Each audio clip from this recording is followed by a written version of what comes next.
നീനി നീനി നീനെ ഒരു തവണ പോലും ചിരിക്കരുത്, ഒരിക്കൽ പോലും.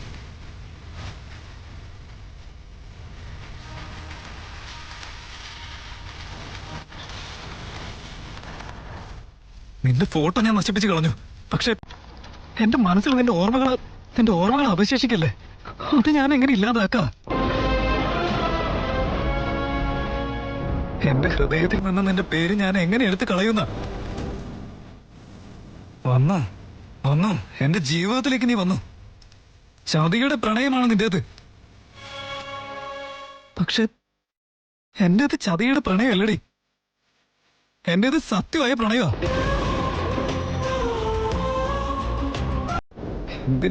എന്തിനാ ഇങ്ങനെ ചതിച്ചത്? എന്തിനാ ചതിച്ചതെന്ന് പറ.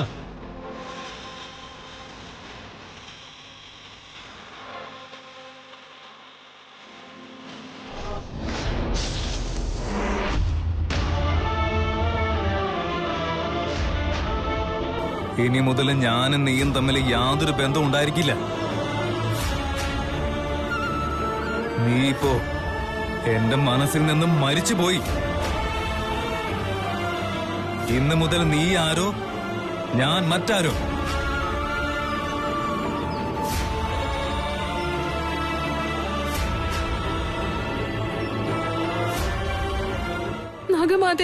നാഗമാതേ. ശിവാനി, എന്തു പറ്റി ശിവാനി? എന്തിനാണ് നീ കരയുന്നത്? തൃശൂരിന് ഞാൻ നാഗകന്യകയാണെന്നുള്ള കാര്യം മനസ്സിലായി നാഗമാതേ. ഇത് സന്തോഷിക്കേണ്ട കാര്യമാണല്ലോ ശിവാനി, പിന്നെന്തിനാണ് ഈ കണ്ണുനീർ?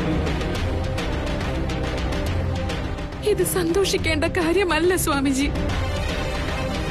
തൃശൂൽ മനസ്സിലാക്കിയിരിക്കുന്നത് ഞാൻ ഇച്ഛാധാരി നാഗകന്യകയാണെന്നുള്ള കാര്യം മാത്രമാണ്. അവൻ ആദിശേഷന്റെ പുനർജന്മമാണെന്നുള്ള കാര്യം മനസ്സിലായിട്ടില്ല.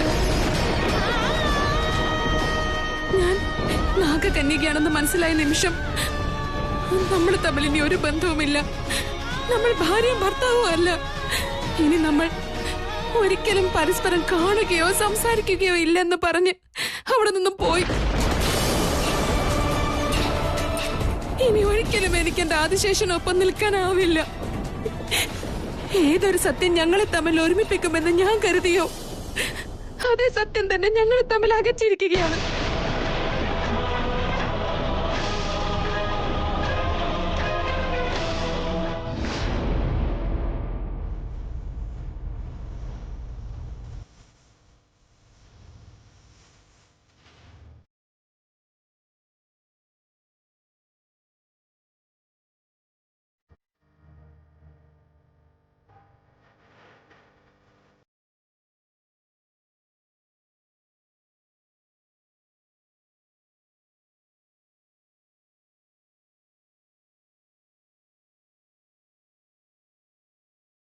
ഓർമ്മകളൊന്നും മരിക്കുന്നില്ലല്ലോ. എന്ത് ചെയ്യാനാ? നീ ഒരു നാഗമാണെന്ന് തിരിച്ചറിയാതെ ഞാൻ നിന്നെ പ്രണയിച്ചില്ലേ? പ്രാണനേക്കാൾ അധികം നിന്നെ ഞാൻ പ്രണയിച്ചില്ലേ? എന്റേത് പ്രാണൻ നൽകുന്ന പ്രണയമാ, എന്നാലോ നിന്റേത് പ്രാണൻ എടുക്കുന്ന പ്രണയമാ. പ്രണയം എന്ന വേഷം ധരിച്ച്, ചിരി എന്ന മുഖംമൂടി ധരിച്ച് എന്നെ ഇത്രയും നാളെ നീ കളിപ്പിക്കായിരുന്നില്ലേ? ത്രിവിക്രമനെ എന്റെ കൈകൊണ്ട് കൊല്ലിപ്പിച്ചു. അച്ഛൻ ഞാൻ കാരണം മരിക്കാനിടയായില്ലേ? എന്തുമാത്രം നീ എന്നെ ചതിച്ചിരിക്കാൻ. ദൈവമേ, ഇതിനുള്ള പ്രായശ്ചിത്തങ്ങളൊക്കെ ഞാൻ എങ്ങനെ ചെയ്യാനാ? ഇനി ജീവിതത്തിൽ എനിക്ക് സമാധാനം കിട്ടുമോ? അയ്യോ അയ്യോ അയ്യോ, എന്തൊക്കെ ഞാൻ ഇതുവരെ കാണിച്ചു കൂട്ടിയേ? ഞാൻ എന്റെ കുടുംബത്തോട് എന്തൊക്കെയാ ചെയ്തു കൂട്ടിയേ? അയ്യോ, ഞാൻ ചെയ്ത പാപത്തിന് പരിഹാരം എങ്ങനെ ചെയ്യാൻ പറ്റും?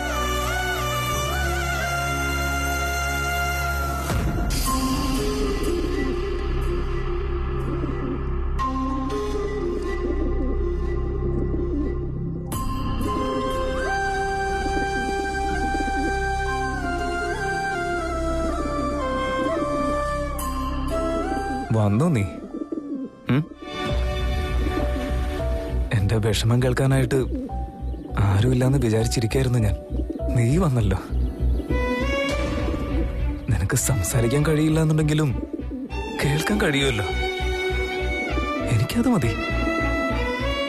എടി സുന്ദരി, നിന്റെ യജമാനത്തി നല്ലവളാണെന്ന് കരുതിയിരുന്നെ. എന്നാൽ എത്രയ്ക്ക് ക്രൂരയാണെന്ന് അറിയോ നിനക്ക്? നിന്നെയും തിന്നു കളഞ്ഞാന്. പോട്ടെ, സാരമില്ല. അല്ലെങ്കിൽ നിനക്കെന്തറിഞ്ഞിട്ടാ? ഇതന്നെ നല്ലത്. അല്ലെങ്കിൽ എന്നെ പോലെ ഇങ്ങനെ വിഷമിക്കേണ്ടി വരില്ലേ? അങ്ങനെയായിരുന്നെങ്കിൽ നീ എന്നെക്കാൾ 2 മടങ്ങ് വേദന അനുഭവിച്ചാനെ. നിനക്കൊന്നും അറിയണ്ടല്ലോ. ഇത് ഗതികേടാണെന്ന് നോക്കിയെന്റെ. ആരോടും പറയാനും വയ്യ. സ്വയമായിട്ട് അനുഭവിക്കണം, അത്ര തന്നെ.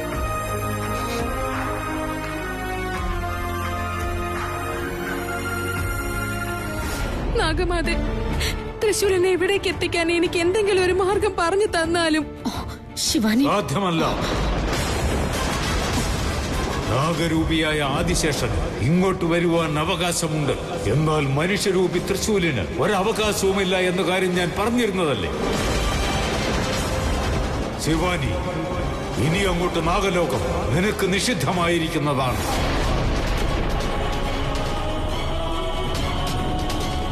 ഗുരുവേ, അങ്ങ് പറഞ്ഞു വരുന്നത്? ശിവാനി അന്വേഷിച്ചു പോയത് തന്നെ ആദിശേഷനെയാണ്. ഇപ്പോൾ ആദിശേഷൻ തന്നെ ഇവനെ ശത്രുവായി കാണുന്നുവെന്ന് പറയുമ്പോൾ ആദിശേഷന് തൃശ്ശൂരിന്റെ പെരുമാറ്റം ഇഷ്ടമല്ല. ഇപ്പോഴത്തെ അവസ്ഥയിൽ ശിവാനി ഇങ്ങോട്ടുമില്ല അങ്ങോട്ടുമില്ല. ഇവൾക്ക് നാഗലോകത്തേക്ക് വരാൻ പോകാം, അത്രയുമേ ഉണ്ടാകൂ. ഇവിടെ ഇനിയും നിൽക്കുവാൻ സാധ്യതയുമില്ല. അല്ലയോ സ്വാമി, ഞാനിപ്പോൾ ഗർഭിണിയാണ്. ആദിശേഷൻ എന്നെ വേണ്ടെന്ന് പറഞ്ഞു ഉപേക്ഷിച്ചു കഴിഞ്ഞു. ഇപ്പോൾ ഈ നാഗലോകവും എന്നെ കൈവിടുകയാണോ? ഇതെന്ത് ന്യായമാണ്? നാഗലോകം എന്നാൽ തന്നെ ന്യായലോകവുമാണ്. ഇവിടെ ആര് തന്നെ തെറ്റ് ചെയ്താലും തെറ്റ് തന്നെയാണ്. അങ്ങനെ ഒരു നിയമമുണ്ട് ഇവിടെ. നിനക്കും അതറിയാവുന്നതല്ലേ? ഗുരുവേ, ശിവാനി ഇപ്പോൾ ഗർഭിണിയാണ്. ഈ നാഗലോകത്തിന്റെ അവകാശി അവളുടെ വയറ്റിൽ വളരുകയാണ്. പതിയുടെ ഒപ്പം ജീവിക്കാൻ അവകാശമില്ലാത്തപ്പോൾ നമ്മളും കൂടി അവളെ ഈ നാഗലോകത്ത് നിന്ന് പറഞ്ഞയച്ചാൽ അത് നമ്മൾ ചെയ്യുന്ന തെറ്റാവില്ലേ? തെറ്റ് തന്നെയാണ്. നിങ്ങൾ പറയുന്നത് തെറ്റാണ് നാഗമാത. നാഗലോകത്തിന്റെ നീതി നിയമങ്ങൾ അനുസരിച്ചാണ് നമ്മൾ നടക്കേണ്ടത്. അല്ലാതെ നാഗലോകത്തിന്റെ നീതി നിയമങ്ങളെയൊന്നും നമുക്ക് മാറ്റാനാവില്ല. ഇവിടുത്തെ വാതാവരണം പോലും ഇവിടുത്തെ നിയമം അനുസരിച്ചാണ് ചലിക്കുന്നത്. രാത്രിയായാൽ ഉടൻ തന്നെ നിന്റെ ശക്തി ക്ഷയിക്കുവാൻ തുടങ്ങും ശിവാനി. നാഗലോകം നിന്നെ പുറം തള്ളും. സമയമായി വരുന്നു, നിനക്ക് പോകാം. സ്വാമിജി, എനിക്ക് വേറൊരു വഴിയുമില്ലേ? ഉള്ളത് ഒരേ ഒരു വഴി മാത്രം. അവൻ നാഗമാണിക്യം വിഴുങ്ങണം. എന്നിട്ട് അവൻ ആദിശേഷനായി മാറണം. ഇവിടേക്ക് ആദിശേഷനായി തന്നെ അവൻ വരികയും വേണം. എന്നാൽ മാത്രമേ നിനക്കും ഇവിടെ സ്ഥാനമുണ്ടാവൂ. അതുവരെയും നീ ഇവിടെ വന്നു പോകുന്ന അതിഥി മാത്രമാണ്. നീ നാഗലോകവാസിയല്ല. പൊയ്ക്കൊള്ളൂ.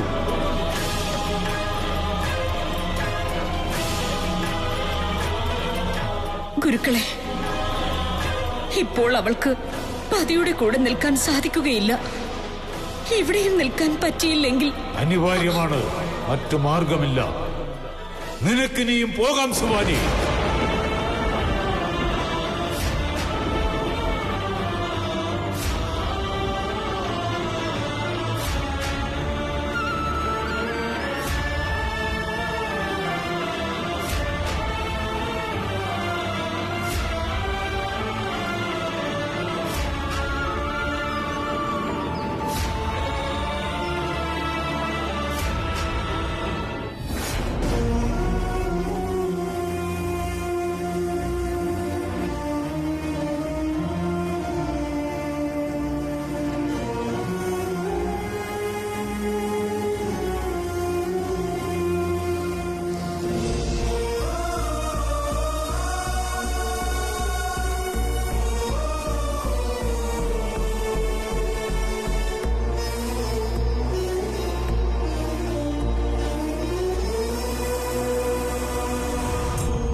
അവസ്ഥയിലാണ് എന്നെ കൊണ്ട് എത്തിച്ചിരിക്കുന്നത്.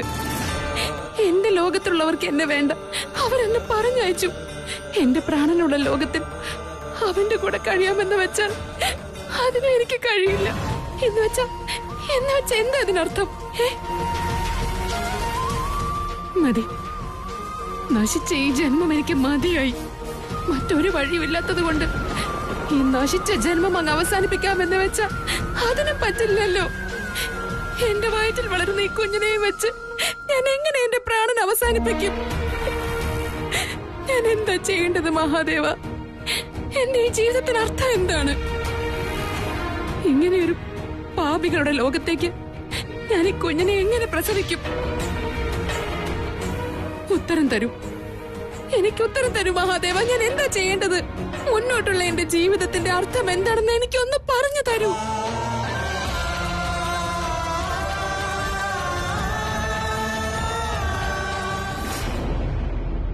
ജയ് ഭോലേനാഥ. വന്നല്ലേ, ഇപ്പൊ വന്നല്ലേ.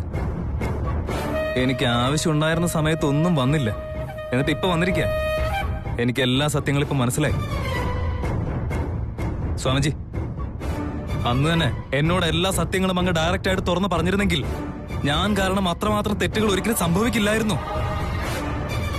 എല്ലാത്തിനും കാരണം അവളാണെന്ന് എനിക്ക് ഇപ്പൊ മനസ്സിലായി. അവളില് എല്ലാ സത്യങ്ങളും മറിഞ്ഞിരിക്കുന്നുണ്ടെന്ന് പറഞ്ഞിരുന്നില്ലേ? ശരിയാണ്, അങ്ങ് പറഞ്ഞത് സത്യമായിരുന്നു സ്വാമിജി. അവള് ഒരു നാഗം തന്നെയാ. അവള് നാഗറാണിയാണ്. അവള് കാരണോ എന്റെ അച്ഛൻ, ത്രിവിക്രം എല്ലാവരും മരിച്ചേ.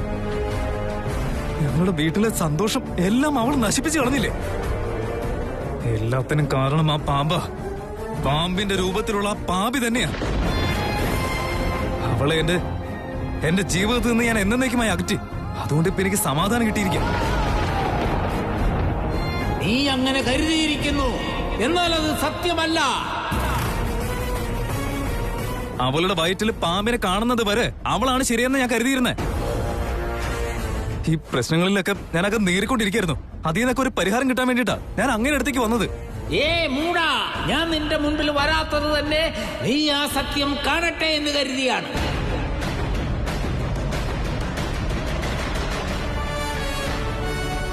അത് നീ അറിയണമെന്നത് ആ പരമാത്മൻ, ആ മഹാദേവന്റെ ആജ്ഞയായിരുന്നു. മനസ്സിലായി. അവള് പോയതിൽ എനിക്ക് നല്ല സമാധാനം കിട്ടുന്നുണ്ടല്ലോ.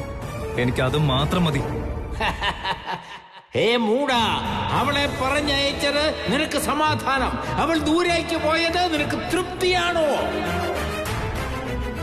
എടാ മൂടാ, നിന്റെ ആളുകൾ എന്നവർ തന്നെയാണ് നിന്നെ ഇല്ലാതാക്കിയത്. അത് നീ മനസ്സിലാക്കിക്കോ. നിന്റെ ആരുമല്ല എന്ന് കരുതുന്ന അവൾ, ദൂരേക്ക് പോയ അവൾ കാരണമാണ് നിനക്ക് ജീവിതം കിട്ടിയത്. അത് നീ ആദ്യം മനസ്സിലാക്കും. ഇപ്പോൾ നിനക്ക് അവളെ വേണ്ടാതായോ?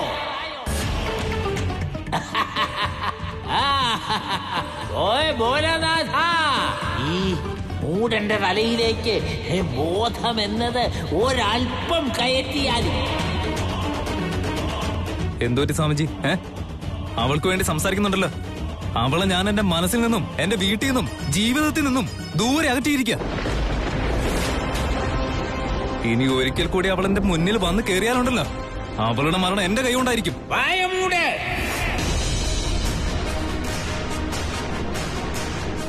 അവളെ പറ്റി സംസാരിക്കാൻ നിനക്ക് എന്ത് യോഗ്യതയാണുള്ളത്? എന്ത് അധികാരം? അവളെ പറ്റി, ആ മഹാമനസ്കയെ പറ്റി എന്തെങ്കിലും പറയാൻ നിനക്കൊരർഹതയുമില്ല. നീ അവളെ ആരാണെന്നാണ് കരുതിയിരിക്കുന്നത്? അവളെ പറ്റി എന്താണ് നീ മനസ്സിലാക്കിയത്? മൂടാ,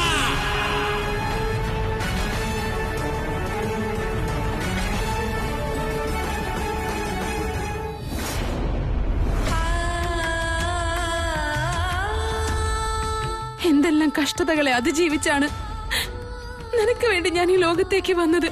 നീ ഈ ജന്മത്തിൽ തൃശൂലും കഴിഞ്ഞ ജന്മത്തിലെ ആദിശേഷനുമാണെന്ന കാര്യം നിന്നെ ഒന്ന് മനസ്സിലാക്കിക്കാൻ വേണ്ടി ഞാൻ എത്ര കഷ്ടപ്പെട്ടു. പക്ഷേ ശാപമുള്ളതുകൊണ്ട് ഞാൻ പറയുന്ന സത്യങ്ങളൊന്നും നിന്നെ കൊണ്ട് കേൾക്കാൻ പറ്റാതെ പോയി. ഞാൻ ആരാണെന്നുള്ളത് മാത്രമേ നീ മനസ്സിലാക്കിയുള്ളൂ തൃശൂൽ. യഥാർത്ഥത്തിൽ നീ ആരാണെന്ന് മനസ്സിലാക്കുന്നത് വരേക്കും നിനക്ക് എന്നെ പ്രണയിനിയായി കാണാൻ പറ്റില്ലായിരിക്കും. എന്നോട് വെറുപ്പായിരിക്കും നിനക്ക്. ഒരേ ഒരു നിമിഷം കൊണ്ട് നമ്മുടെ പ്രണയത്തെ ത്യജിച്ചിട്ട് അതിനെ വെറും തുച്ഛമാക്കിക്കൊണ്ട് നമ്മുടെ മുന്നോട്ടുള്ള ജീവിതം എങ്ങനെയായിരിക്കുമെന്ന് ഉത്തരം തരാൻ പറ്റുമോ തൃശൂൽ? എന്റെ വയറ്റില് നമ്മുടെ കുഞ്ഞുണ്ട്. നാഗലോകത്തിന്റെ നാഗമാണിക്യമുണ്ട്. ആ നാഗമാണിക്യം നിന്റെ ശരീരത്തിൽ സ്പർശിച്ച് നിനക്കെല്ലാം ഓർമ്മ വന്നാൽ മാത്രമേ നിനക്ക് നാഗലോകത്തേക്ക് പ്രവേശനമുള്ളൂ. അപ്പോൾ മാത്രമേ നാഗലോകത്തിന്റെ ദുർദിനങ്ങൾ മാറുകയുള്ളൂ. പക്ഷെ അതിനുള്ള എല്ലാ വഴികളും നീ അടച്ചു കളഞ്ഞല്ലോ ആദിശേഷ.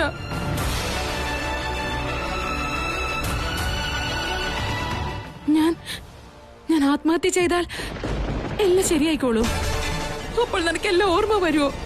നാഗമാണിക്യം നിന്റെ ശരീരത്തിൽ ചേർന്ന് നീ നാഗലോകത്തേക്ക് തിരികെ പോകൂ. എനിക്കറിയില്ല, ഒന്നും മനസ്സിലാവുന്നില്ല. നമുക്ക് നാഗമാണിക്യം തിരികെ എടുത്ത് നാഗലോകത്തേക്ക് തിരികെ പോയേ പറ്റൂ. ഒന്നുമില്ലെങ്കിലും നീയെങ്കിലും പോയേ പറ്റൂ ആദിശേഷ. അതിനി ഒരു വഴിയേ ഉള്ളൂ, അവസാനത്തെ വഴി.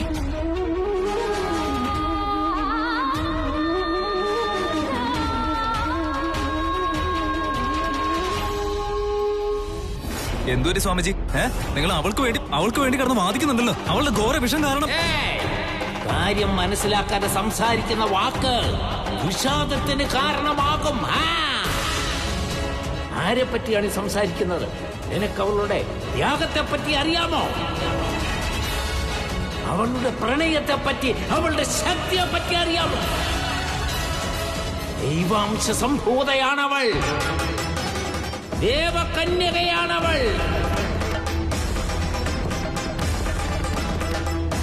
ശിവശക്തി ആഭരണത്തിന്റെ വംശമാണവൾ. അവളുടെ ജീവിതത്തിൽ നിന്നെ നഷ്ടമായതിനാൽ നിന്നെ തേടിയെത്തിയ മഹാത്യാഗമാണവൾ. എന്താ പറഞ്ഞത്? നീ എന്താ പറഞ്ഞത്? അവൾ ഘോര വിഷമാണെന്നോ?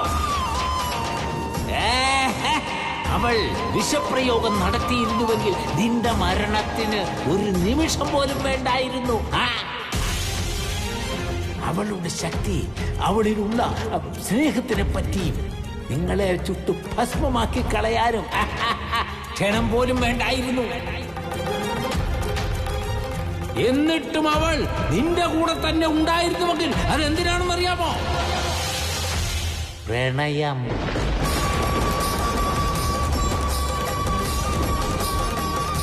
ജന്മജന്മാന്തര പ്രണയം.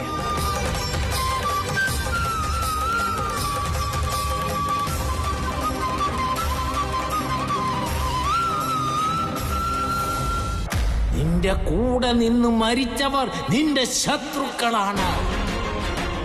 നിന്റെ കൂടെയുള്ളവരിൽ ഇനിയും ചാകാൻ പോകുന്നതും നിന്റെ ശത്രുക്കൾ തന്നെ. അവരെല്ലാം നയവഞ്ചകന്മാരും ചതിയന്മാരും കാപട്യം നടിക്കുന്നവരുമാണ്. നീ അവരാൽ മരിച്ചവനാണ്. എന്നാൽ അവൾ നിനക്കായി ജീവിച്ചവൾ. സ്വാമിജി, എന്തൊക്കെ അങ്ങീ പറയുന്നേ? എന്റെ ശത്രുക്കൾ ആരൊക്കെയാ? ഞാൻ ആര് കാരണം മരിച്ചു? എന്തിനു മരിച്ചു? എന്താ ഇതൊക്കെ?